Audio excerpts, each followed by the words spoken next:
and we had a new TV. Noah, what's it like when a whole season is like in the books, wrapped up? So I love your house. It's kind of a blur, you know, and I always have this moment when we're in the middle of it where I think one day it'll all feel like it's a blur, and it does, you know, and then you're into the next story and the next year, and that's exciting. It's exciting, you know, to make something and move on, and to know that you did your best work, and now there's a new story, and it has a new identity, and what is that?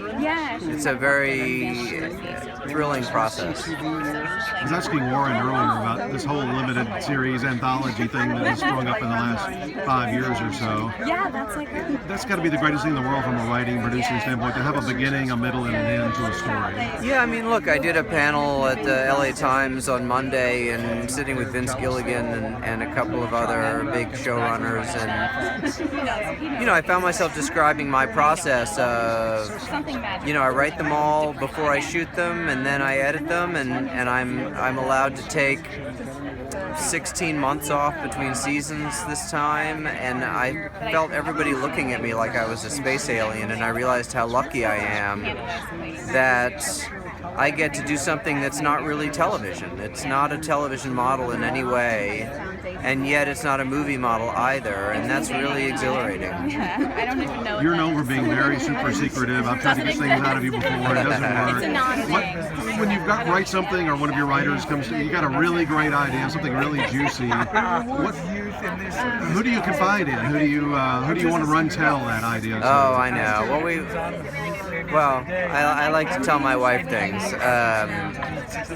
but you know, I think there's a certain sense, you know, when you reach a certain point in your career and where you realize that, you know, it's just an idea until it's final, you know, and that there's something exciting about the idea, but until you really land it, until you film it, until you edit it, until it's really perfect on the screen, it's almost dangerous to just talk about things out loud. You know, these ideas early on can be really fragile. And the minute that you express it and it's not really fully formed yet, and you get a skeptical look, like it can throw you off. So some of it's just about letting it grow. One of my favorite things about the way you work is, we've talked about this before a little bit, but on casting, you like to take some comedic type actors and really give them a dramatic showcase. You did that this year with Ted Danson, Brad Garrett, Offerman.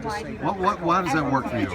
It's a great thing about this tone of voice and the way that Joel and Ethan work is that the comedic and the dramatic are tied in a way that's not dramedy, but it's more tragedy, right? It's more comedy and tragedy, and that there's something dark and interesting, and as we know, comedians tend to be the more dark and interesting people among us, and, you know, Brad Garrett came in to audition for us, Bob Odenkirk came in to audition for us, you know, Nick Offerman was a huge part of that second season.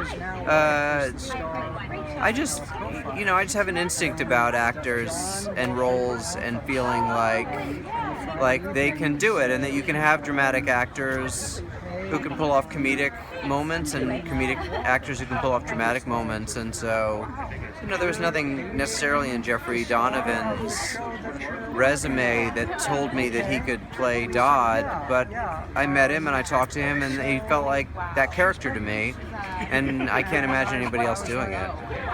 Well, we certainly expect to see you back at the Emmys later on this year. I'm willing to go. I think that's a good idea. That'll be fun. The one on your shelf could use a companion. You know, people get lonely. Good luck with it. Thanks. Thank you so much.